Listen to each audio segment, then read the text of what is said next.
Le vote du compte administratif, c'est l'instant de vérité. C'est logiquement, si les comptes sont sincères, ils ont été présentés, je pense, assez clairement, une photographie des opérations financières de l'année concernée. Combien d'argent est rentré dans les caisses de la commune et comment il a été dépensé.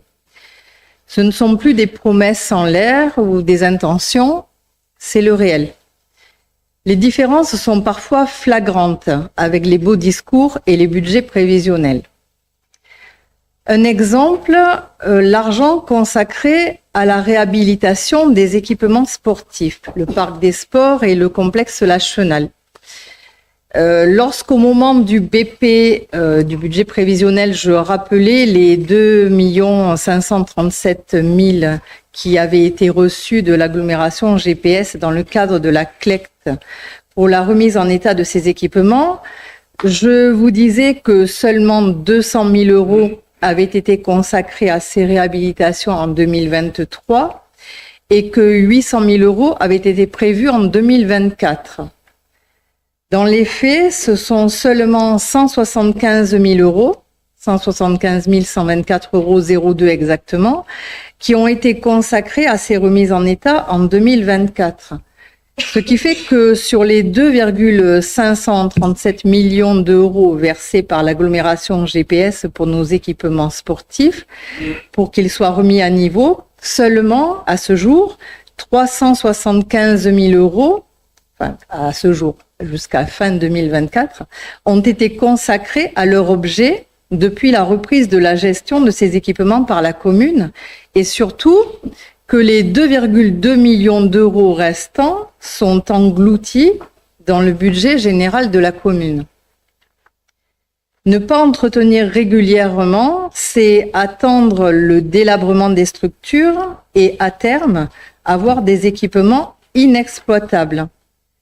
Les sportifs ne sont pas respectés à Saint-Pierre-du-Perret.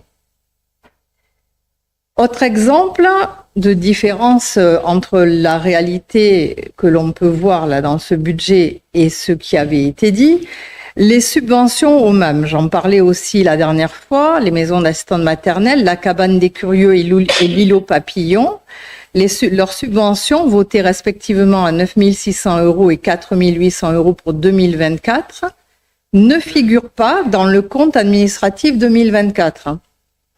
Je ne sais pas où elles sont passées, mais elles ne figurent pas. Pour la vidéoprotection, il est à noter que seulement 13 000 € ont été dépensés sur l'enveloppe déjà faible de 21 600 € qui était prévue. La police municipale n'est dotée que de 6 policiers municipaux pour 9 budgétés.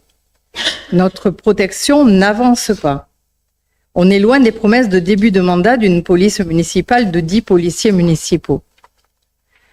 Le million d'euros récupéré de la vente d'éléments du patrimoine communal, principalement la vente, vous l'avez dit, de l'espace ancienne mairie à un promoteur foncier, a déjà été dilapidé en fonctionnement. Alors une partie a été transférée sur l'investissement, vous l'avez montré tout à l'heure. Et les dépenses de fonctionnement ont bondi. Bon, alors ce sont peut-être des écritures comptables, mais elles ont quand même bondi au final de 10% en 2024 par rapport au CA 2023, passant de 15,5 millions d'euros à 17 millions d'euros de dépenses. Les ventes de patrimoine ne vous servent qu'à équilibrer le budget.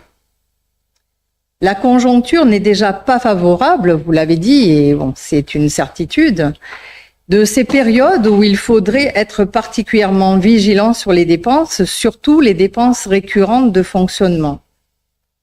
Au lieu de cela, votre gestion est celle d'un panier percé. Autant vous avez d'argent, autant vous dépensez.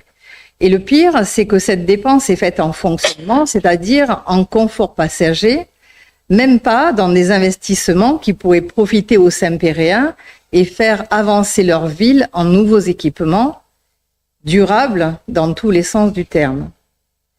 Voilà, je vous remercie pour votre écoute et je souhaite que ce soit joint au compte rendu.